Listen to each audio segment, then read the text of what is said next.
आशा और विश्वास कभी गलत नहीं होते।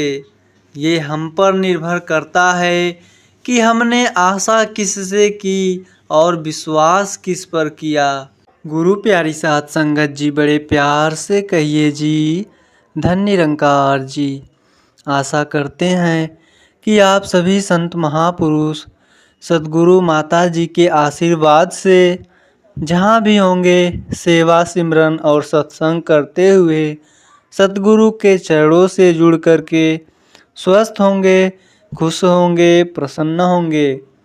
साथ संगत जी, आज के साखी का नाम है कर्म की गति। साथ संगत जी, एक कारोबारी सेठ सुबह सुबह जल्दीबाजी में घर से बाहर निकलकर ऑफिस जाने के लिए कार का दरवाज़ा खोला।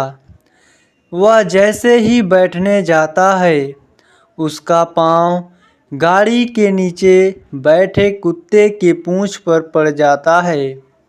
साथ संगत जी, दर्द से बिलबिलाकर अचानक हुए इस वार को घात समझकर वह कुत्ता उसे जोर से काट देता है। साथ संगत जी, गुस्से में आकर के सेठ आसपास बड़े हुए 10 से 12 पत्थर कुत्ते की ओर फेंक मारता है, पर भाग्य से एक भी पत्थर उस कुत्ते को नहीं लगता है और वह भाग जाता है।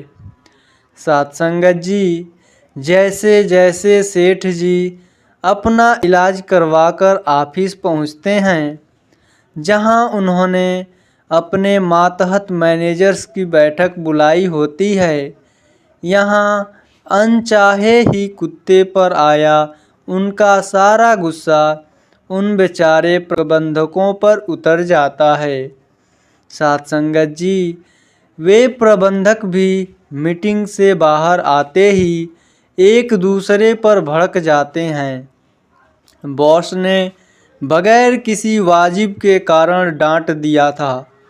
अब दिन भर वे लोग ऑफिस में अपने नीचे काम करने वाले लोगों पर अपनी खीज निकालते हैं। ऐसा करते करते आखिरकार सभी का गुस्सा अंत में ऑफिस के चपरासी पर निकलता है, जो मन ही मन बड़बड़ाते हुए और भुनभुनाते हुए घर चला जाता है। साथ संगत जी, घंटी की आवाज़ को सुनकर उसकी पत्नी दरवाज़ा खोलती है और हमेशा की तरह से पूछती है, आज फिर देर हो गई आने में। वो लगभग चीखते हुए कहता है, मैं क्या ऑफिस कंचे खेलने जाता हूँ या काम करता हूँ? दिमाग मत खराब करो मेरा, पहले से ही पका हुआ हूँ, चलो खाना परोसो। अब गुस्सा होने की बारी पत्नी की थी। रसोई में काम करते वक्त बीच बीच में आने पर वह पति का गुस्सा अपने बच्चे पर उतारते हुए उसे जमा के 3-4 थप्पड़ रसीद कर देती है। अब बेचारा बच्चा जाए तो जाए कहाँ? घर का ऐसा बिगड़ा माहौल देखकर बिना कारण अपनी माँ की मार खाकर वह रोते रोते बाहर का रुख करता है। एक पत्थर उठाता है और सामने जा रहे कुत्ते को पूरी ताकत से मार देता है। कुत्ता फिर बिलबिलाता है। तो साथ संगत जी, ये वही सुबह वाला कुत्ता था। अरे भाई, उसको उसके कांटे के बदले ये पत्थर तो पड़ना ही था, केवल समय का फेर था और सेठ जी की जगह इस बच्चे से पड़ना था। उसका कार्मिक चक्र तो पूरा होना ही था ना। इसीलिए यदि आपको कोई मार दे, चोट पहुंचाए और आप उसका कुछ ना कर पाएँ, तो निश्चिंत रहें, उसे चोट तो लग के ही रहेगी, बिल्कुल लगेगी। जो आपको चोट पहुंचाएगा उसका तो चोटिल होना निश्चित है। कब होगा, किसके हाथ होगा, ये तो केवल निरंकार जानता है, पर जरूर होगा।